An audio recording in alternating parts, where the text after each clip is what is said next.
What's going on, everybody? Sean with Lumix Live here, and I've got a quick video here while we are out for this particular week, and really we're just going to be talking about the lenses.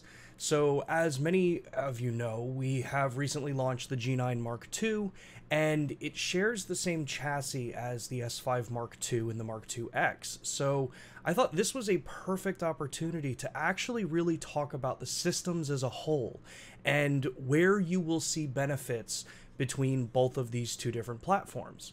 So we're going to take a look at my top down here, and an S5 Mark II X as well as a G9 Mark II.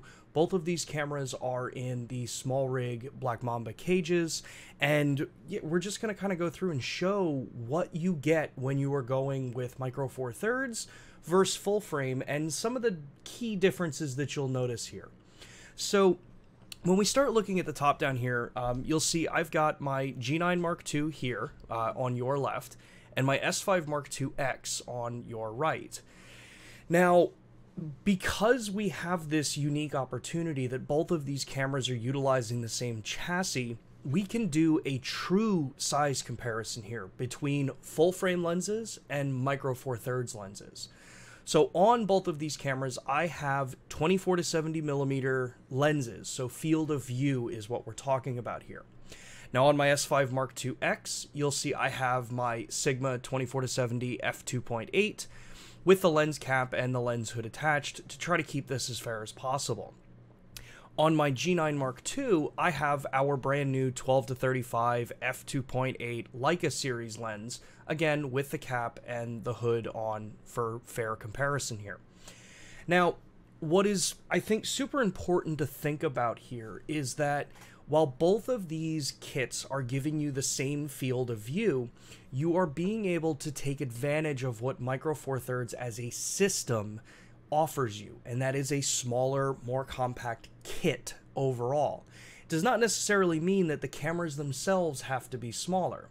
Now, yes, we have other cameras like the GX cameras, and we have the other G series cameras as well, but we're looking at the kind of top of the line professional series of each of these categories. And what's unique is that when we make this comparison, you'll see that the top of the line in Micro Four Thirds over here is the same size as the kind of moderate-ish entry side of the S series, our full frame line. Now that offers actually a lot of really cool benefits. So when we look at things like 24 to 70, obviously kit's much smaller. Cool. Physics really kind of makes sense here that Micro Four Thirds, because you're working on a sensor that's a quarter of the size, means that you get to have lenses that are designed to cover that particular sensor area, where full frame has to be able to cover an entire 35 millimeter sensor. But your aperture equivalency is, in the most basic sense, an f2.8 lens on Micro Four Thirds is an f2.8 lens. It is the same equivalent amount of light going through, because this is a 12 millimeter f2.8 versus a 24 millimeter f2.8. I'm not going to get into too much about equivalency because it's one of those things that will just ignite half of the internet. But when we look at just physical sizes here, you see how much more compact a 24 to 70 millimeter kit can be compared to a full frame 24 to 70 millimeter kit is going to offer you.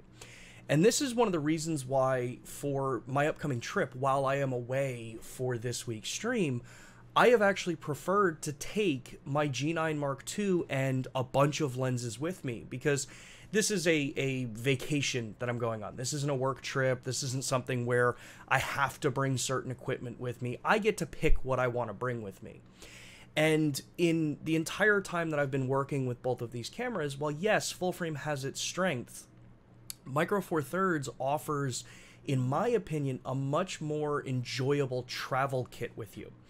So like I said, this is the kind of common setup, you know, 24 to 70, it's a workhorse lens, and I'm not even comparing it to our 24 to 70, which is arguably bigger than the Sigma 24 to 70 here, but different purposes for the reason why.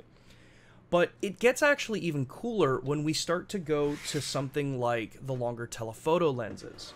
So as far as longer telephoto lenses go, I've got our brand new 35 to 100 f2.8, as well as our full frame 70 to 200 f2.8 here to kind of walk through and talk about.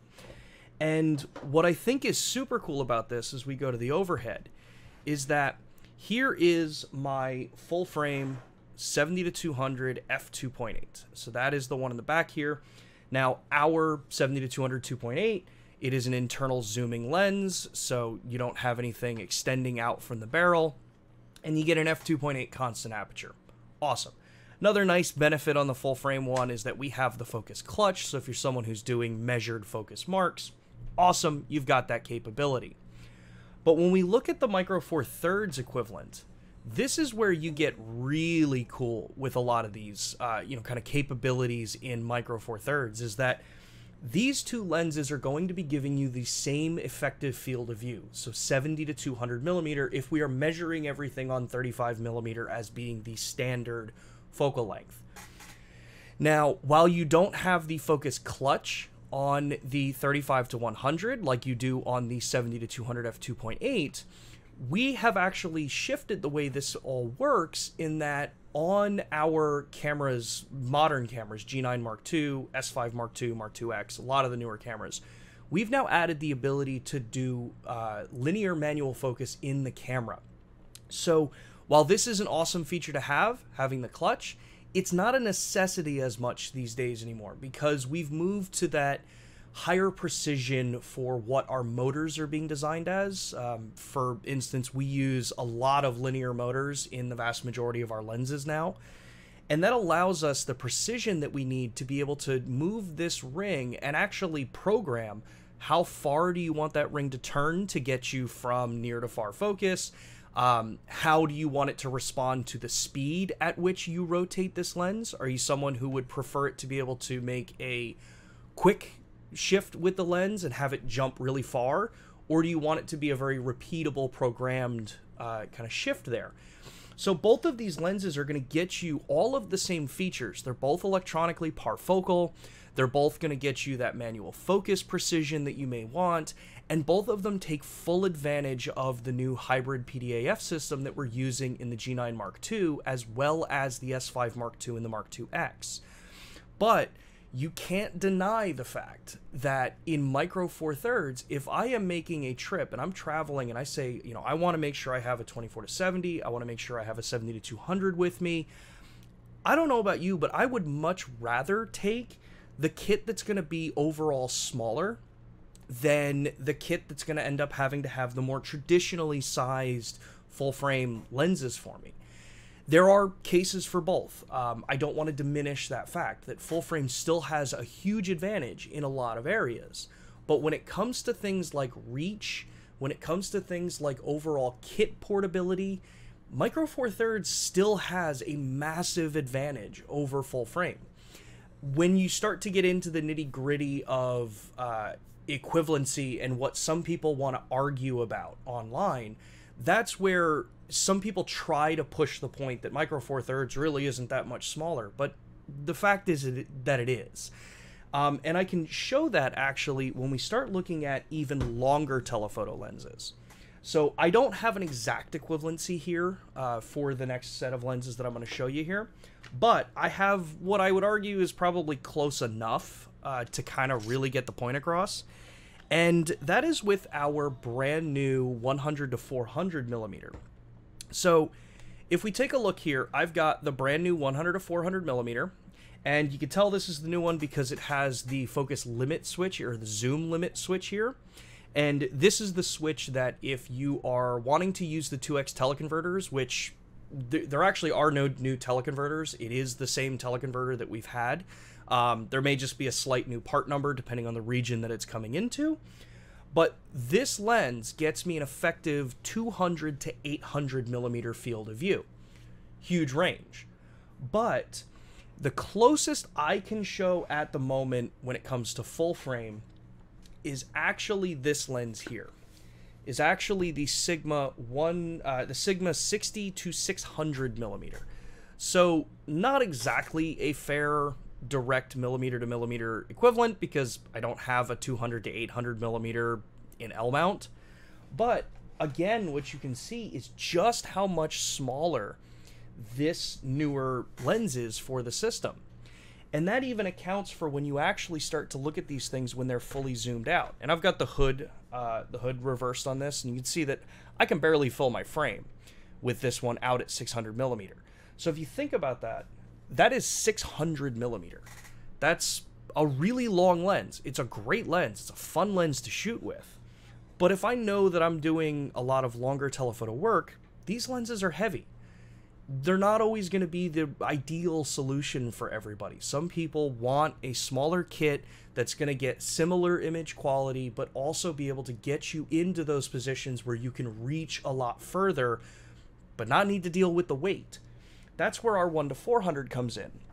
So our 1-400 here, when I am out at an effective 800 millimeter field of view, you'll see that I've still got about a good, you know, what is that?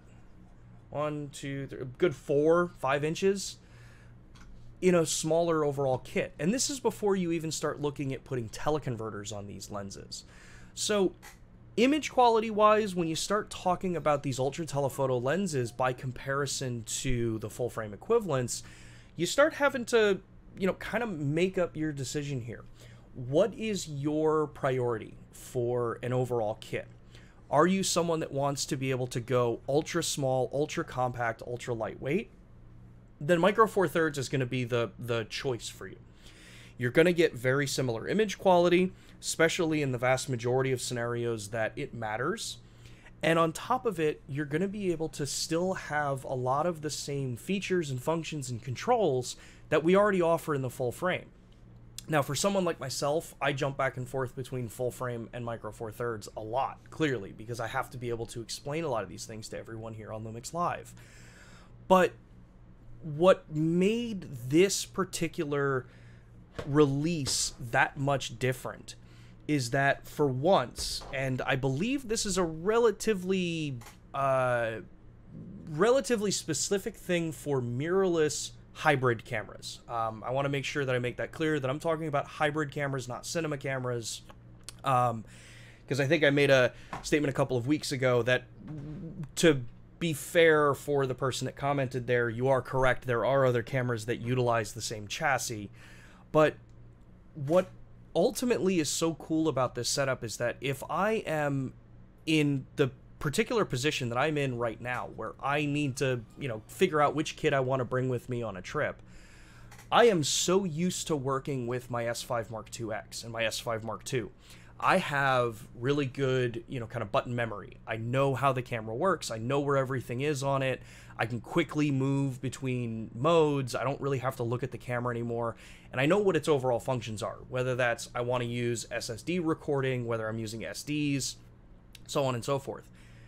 I don't have to even second guess taking a G9 Mark II with me when I want to have the advantages that Micro Four Thirds gives me for those longer ranges and for the overall kit size.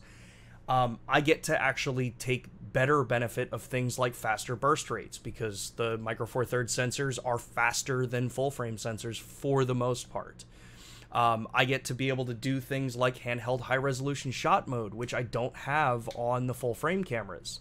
I also get to take advantage of the fact that I can be doing things like pre-burst. I can do 60 frames per second with a very low instance of rolling shutter, where on full frame, you're still going to have some rolling shutter, and I'm only at 30 frames per second on this camera. So overall, looking at what is available as far as overall kits go when it comes to mirrorless cameras, there is a reason that there is choice, and there is a reason why when we look at the G9 Mark II, again, this is not an entry-level mirrorless camera. We've never wanted it to come across as the fact that the G9 Mark II would be an entry-level or the smallest possible camera that you can make in Micro Four Thirds. That's not what the design goal was for this camera. This one, if you are a wildlife, outdoor, sports photographer, even if you're a street photographer and you're like me and you've got a little bit bigger hands, this is the camera that actually, when I have it and I'm holding it in my hand, it is one of the most comfortable cameras I've shot with. And I did enjoy the G9, the original G9, as far as the way the ergonomics felt.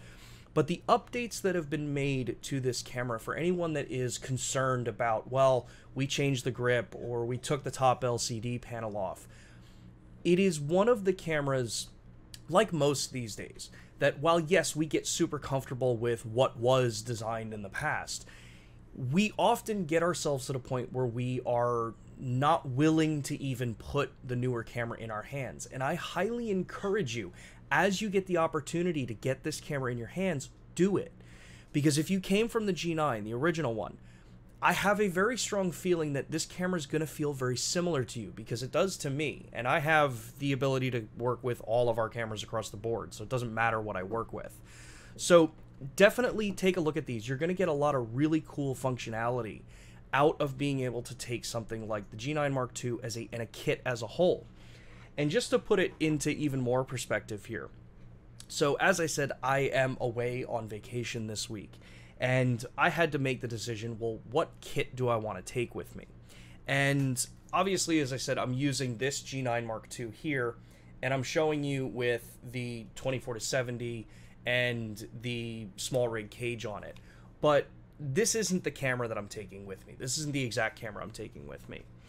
The reason for that is I'm actually taking one with a grip out to Seattle with me. So this whole combination right here, my whole kit, instead of being able to have to make the, or not being able to, instead of having to make the decision to say, okay, do I want to take, you know, 2 lenses with me because I'm going to be doing a lot of street photography, you know, kind of casual stuff. It is a vacation, so it's not like I'm gonna really be sitting there spending hours setting up photos, things like that. I want something I can have on my hip, carry with me, and just, you know, kind of go about my day. So I've put together what my travel kit is for this particular trip here. And that is my G9 Mark II with a battery grip. I use the Peak Design slide straps. I use a little bit bigger one than what we use for the LPS program. So just as a heads up, if you get yourself registered for LPS Platinum, you do get one of the straps that is co-branded with Peak Design and Lumix Pro Services. But my kit for this trip is my G9 Mark II, my 42.5 Nocticron. I am also taking a 15mm. This is the Summilux. I will also be taking my 9mm. So this is the 9mm f1.7 Leica. So something ultra compact, nice and wide. I'm also going to be taking my 12mm f1.4 Summilux. So I've got a really solid kit here of all the primes. And just to give you a little heads up, I am more of a prime shooter. I like shooting fixed focal length. And then I am also taking my 35-100 f2.8. That entire kit right there is all I'm taking with me. Couple of memory cards, couple of batteries, good to go. And then obviously I have little kind of battery chargers that I'll take with me for being able to provide power, you know, between locations when we're just kind of hanging out, relaxing. But this whole kit right here, if I were to take this, if you looked at all of those lenses that I just showed, while the 42.5 and the 12mm full frame equivalents are relatively the similar size, our 85 f1.8 and our 24mm f1.8 are a hair bigger than the Micro Four Thirds lenses. Everything else, our closest equivalent on the 15mm is the 35 f1.8, which is what I use to film this stream on. That lens is much, much bigger than this 15mm. Our 18mm is well over 3 times the size of the 9mm f1.7 in Micro Four Thirds. So the camera bodies being equal in the size, the lens is where you see the major size reduction. So now, instead of having to carry my bag with the added weight of all of those full frame lenses, because this is the focal length range I want to bring with me, and the fact that overall I don't have to bring as big of a bag with me anymore becomes a huge benefit in the Micro Four Thirds world. So we will be back live next Thursday at 2 p.m. Eastern Time. I hope you had a good set of information here, that you learned about the various differences between full frame and Micro Four Thirds. And again, I encourage you to get out there. Once these cameras start getting into stores, get your hands on them. There is definitely, I think, a lot of kind of maybe pause being given, because a lot of us really did like the original G9 chassis and the way that that camera was designed. But the updates that were made into this, the way this chassis was designed, and the benefits that it give you are why I highly encourage you, once they get into stores, get your hands on one before you pass judgment. These cameras are really fun to shoot with. And when we get back next week, as I said, we will be having a interview live with some of the creators that were part of the launch for the G9 Mark II, that went out and created a bunch of the photos, the video content for us. So you definitely don't want to miss that. If you liked the content that you just got today, give us a subscribe, give us a like. If you want to see more specific conversations about lenses, leave a comment in this video after it's posted, and we will definitely tailor some future videos to talk more about the lenses. And other than that, hope you all have a great rest of your day and an awesome weekend. We'll see you live next Thursday at 2 p.m. Eastern Time here on Lumix.